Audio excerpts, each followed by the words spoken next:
Thank you, and thank you all for coming on my talk. I'm a bit nervous. It's kind of my first conference presentation during my PhD. So let's see how well I will manage. So my name is Alisa, and my talk is entitled Tackling Class Imbalance in Relation Extraction through Aggregated Piecewise Convolutional Neural Networks. So I will start with the task definition, and I will explain the main challenges that we deal with. Then I show you and explain our approach and how we tackle those challenges. And I will conclude with some experimental results. And let's get started. So I don't know how many of you are familiar with what is relation extraction. It is a subtask of information retrieval, and here the goal is, given some raw text data, which is unstructured, we want to convert it in the structured format, which then will be easily machine readable and processable. And we want to do this automatically, of course. And let's look at this example. It's quite simple. So given some random news article, the idea is to extract such a triple that has two entities. In this case, it's Elon Musk and Tesla Motors, and extract some association between those entities. In this case, it's the relation CO. So I think it's should be quite straightforward now.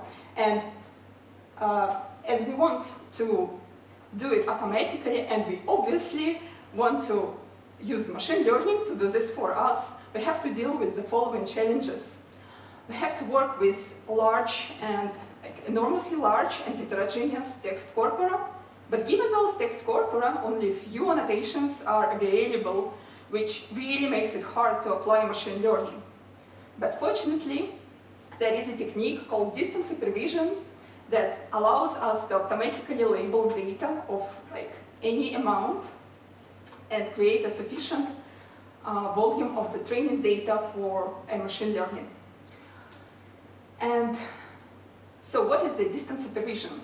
It's quite straightforward technique where we take the existing knowledge that is already structured and stored in the knowledge graph, and we take the relation labels from it and we apply them to some text corpus. So again, I will use this example one more time. So if we have in our text corpus the sentence that mentioned two entities, Elon Musk and Tesla, and we have those entities in a knowledge graph, and we have an edge between those entities labeled with the relation CO, then we just take this relation label, take the sentence, and we say, okay, this sentence we label with this relation. So this approach was first applied to Wikipedia articles in the paper by Mintz and alumni, and it was quite long ago. And also there is a survey that covers a bunch of approaches, and guess who wrote it? It's me. So it's a good survey. I recommend it. So I think that now we understand the task, hopefully. So we want to use distance supervision to have sufficient amount of training data so that we can apply machine learning for relation extraction. But there are the problems that arise in this context. And these problems are label noise, label scarcity, and label imbalance. I will start with explaining what is label noise using the same example as previously. So let's look at these two sentences. According to the distance supervision, they both will be labeled with the relation CO. But you can easily see that only the first sentence explicitly expresses this relation, while the second one is kind of not. So it will bring the noise to the data, and consequently it will hurt the model performance. So this is the first problem. The second is label scarcity.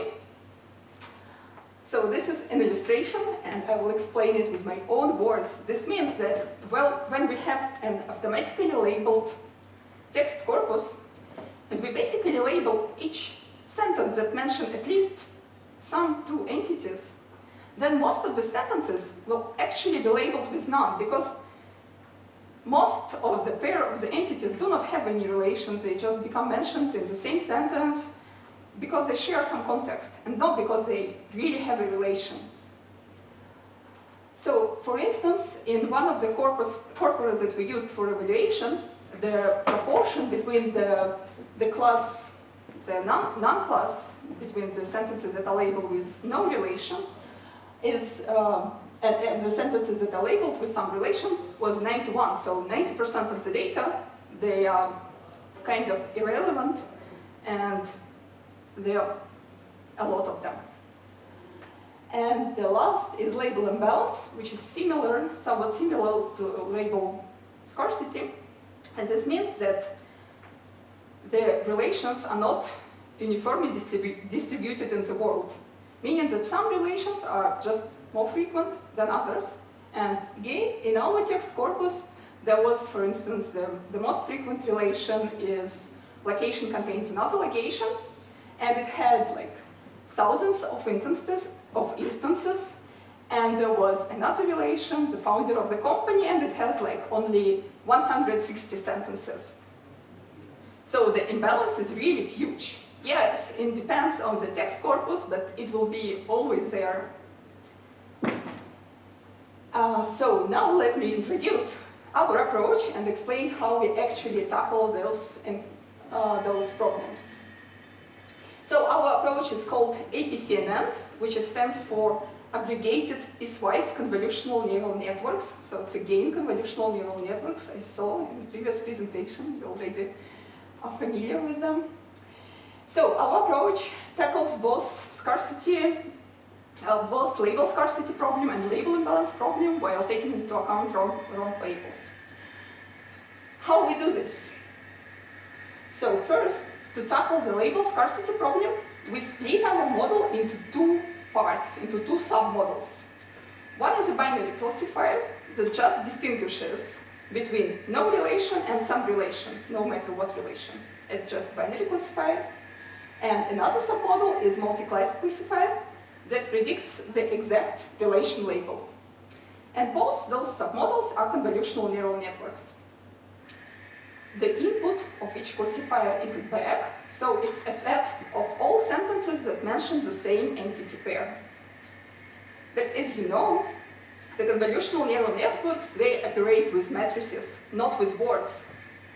So we have to encode our text data, and we have to make it numerical data. How we do this? It's partially a very standard approach, partially something specific for relation extraction. So, to encode the words in the sentence, we use a concatenation of two types of embeddings. One is just word embedding, and we use word to vec. And one is the position embedding. So, position embedding shows us the distance, the relative distance between the current word and the entity of interest. So, as we have two entities in the sentence, we have two position features. So here I show those, those position features, the distance between the word and the entity. So this is for the entity fox, and the second column is for entity dog. And what we do, we associate those numbers with some vectors of fixed dimensionality, and this gives us position embeddings. So we have two embedding matrices, which are updated during the training. They are both updated. So this is the overall architecture of our model. So first, there is an input layer, this embedding layer, which is common for both our classifiers. And then the model is split into parts, to binary classifier and multi-class classifier. So basically, the architecture, the dimensionality, is the same for both this classifier. So it's a convolutional layer, which is followed by piecewise max pooling layer, and then softmax layer. And like convolutional layer and softmax are just standard, and piecewise max pooling is a bit different from traditional max pooling layer. What is the difference? So when in traditional max pooling, you just take some fixed part of the output of the previous layer, and you extract the maximum value, the maximum value of the segment. Here we do similarly, but we define those segments differently. Those segments depend on where the entities of interest are in the sentence. They are kind of marked in a dark gray here. So max pooling, piecewise max pooling splits output into 3 parts. One is from the beginning of the sentence until the first entity. The second segment is just between the 2 entities. And the third segment is the rest of the sentence. And then, after all this training, we combine the outputs of the both classifier in some nonlinear way. Then I'll explain it later. Another important part of our approach is that to tackle both label scarcity and label imbalance, we apply some oversampling techniques. So what it means that during each epoch, we show the infrequent classes to our model more than just once. Usually you just show all your data once per epoch. And here we show it more frequently, training our model to learn more about our infrequent data, because it's important for us, because like our valuable data is infrequent. So for binary classifier, we fix the proportion between positive and negative classes as 1:1. And for multi-class classifier, we use a bit different approach. We use different number as 5:1 between the most frequent relation and the least frequent. Why so? Well, this is actually a magic constant. It's an empirical approach which is led by intuition that if we aim to 1:1 proportion, that will, first of all, it will significantly increase the size of our data. And also, since the imbalance is so high, it can be about like 2 orders of magnitude between 2 relations. Then we'll have just too many repetitions of the same data and it won't help.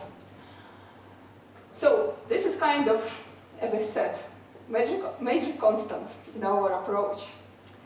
So, and those techniques help us with both label scarcity and label imbalance.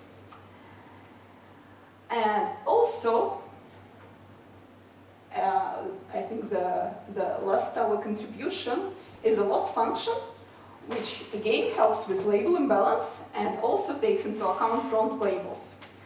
And this is a bit math. So this is how we define the probabilities for our multi-class classifier. So this is the output of the softmax layer, and given this output, we assign the weight 1 to the sentence that maximizes the correct relation label in our training data, and we assign some small value lambda to all other sentences. And given those probabilities, we define the objective function as a weighted cross-entropy loss. The loss here is inversely proportional to the size of the class, which means that we give more weight, more cost to the mistakes that our classifier makes on the rare class, and less cost for the mistakes on frequent class. So we want to emphasize that we actually want to make less mistakes on the infrequent classes. They are like more valuable for us. So this definition of loss function tackles label imbalance, and also slightly increases the convergence of the model, because we update all the sentences at each epoch. So I think I'm done with explaining how we train the model, and next is the more nice part, is how we actually apply it, how we make the predictions. So I start with some notation. So we just denote P_none as output of our binary classifier, and Pi is a probability of relation number I predicted by multi-class classifier. So given those two outputs, how we combine them? We combine them like that. So we define some hyperparameter tau, which will be our threshold of how we trust our binary classifier. So if binary classifier is predicting the high enough probability of non-relation, which is more than tau, then we just take its prediction. If not, if it's not so confident, then we replace its prediction with some small value epsilon. And then probability of the relation is just proportional to the output of multi-class classifier, which is here, and we just make all the probabilities sum up to 1, so it will be the valid probability distribution. And the hyperparameters were selected by cross-validation. So I think that I explained our approach, and then let's move on to the experimental results. So how we did the evaluation? We evaluated the model on the two widely used data sets, which are New York Times articles and WikiKBP dataset. So they are a bit different. The New York Times dataset contains around 20 relations, actually more than 20. And for KBP dataset, we focused on 5 most frequent relations. And for metrics, we used the metric area under a curve for binary classification. And for overall performance, we used weighted accuracy and their confusion metrics. So we used weighted accuracy because it's robust to class imbalance, and we used confusion metrics basically to illustrate how well we managed to tackle label imbalance. It provides us very nice pictures. So, and comparison, also our baselines. So our main baselines, actually the model that we based our approach on is called APCNN. So it's again piecewise convolutional neural network. So it's the same architecture, and the difference is the loss function doesn't take into account other sentences except the one that actually predicts, that maximizes the correct relation label. And also it doesn't take into account label imbalance, so it just applies the simple piecewise convolutional neural network. And co-type model is actually quite different from the model that I'm presenting. So it's a very different approach. It jointly extracts both entities and relations, and it uses a large variety of lexical and syntactic features. And I want to emphasize that it uses much more information from the data than our approach. Our approach is kind of easier to encode the data, while co-type extracts really all the features from the text, like post-text and whatever you can think of when you're talking about NLP. And this is important. And those are the results for weighted accuracy. So given all the techniques that I described, we achieve twice higher weighted accuracy than APCNN does. And why I was saying so much about co-type, because it actually shows better weighted accuracy, but again, the reason is first that it uses much more information than we do. Why? Because it uses these tools for extracting these lexical and syntactic features. And while we are using just unsupervised word embeddings, so we have less information about the sentence. But on the other hand, our approach is completely language agnostic, while co-type requires this feature extraction to be trained on the target language. If you're working with some text, then you should have the tool that extracts those features in this language. So word embeddings are easier to obtain. And the similar results are for WikiKBP dataset. So again, APCNN shows better weighted accuracy, better than APCNN, and slightly worse than for co-type. And the absolute numbers here are higher because this dataset is somewhat easier because it has less relation labels, and also because the imbalance between the labels is not so high as for New York Times dataset. So New York Times dataset is much more challenging. And here go also confusion metrics. So from confusion metrics, as I said, they provide us very nice pictures. They're very illustrative. So we selected here the subset of the relations which are the most frequent. And what is important on those pictures, it's diagonal. So the darker diagonal, the better. And we can easily see that our diagonal is darker than the diagonal for PCNN, and also for K-type, we can see that K-type actually tends to predict the most frequent relation here. So this line actually corresponds to the most frequent relation, and it basically predicts it instead of none. So the predictions for the sentences that are labeled with none are somewhat like random. They are biased towards predicting the most frequent relation. And PCNN is the opposite. It just predicts none for most of the time.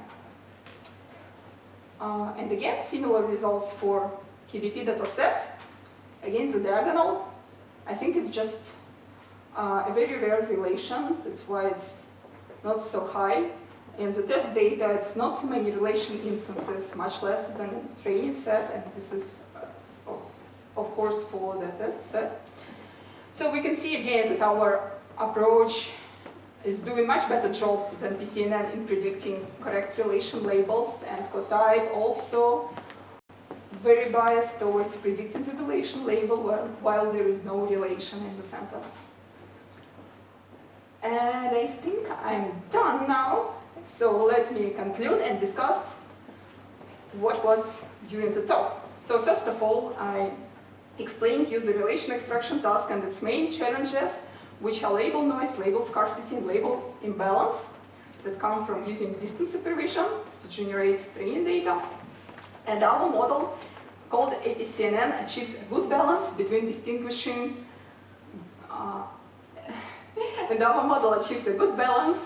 when distinguishing between predicting no relation and predicting a relation from the fixed set of the known relations. And for future work, we are thinking about combining our model with K-type, as they have some complementary features. So the combination could be even better than that. So thank you all for your attention. Happy to be here. And yeah, looking forward to your questions. Thank you. Thank you very much.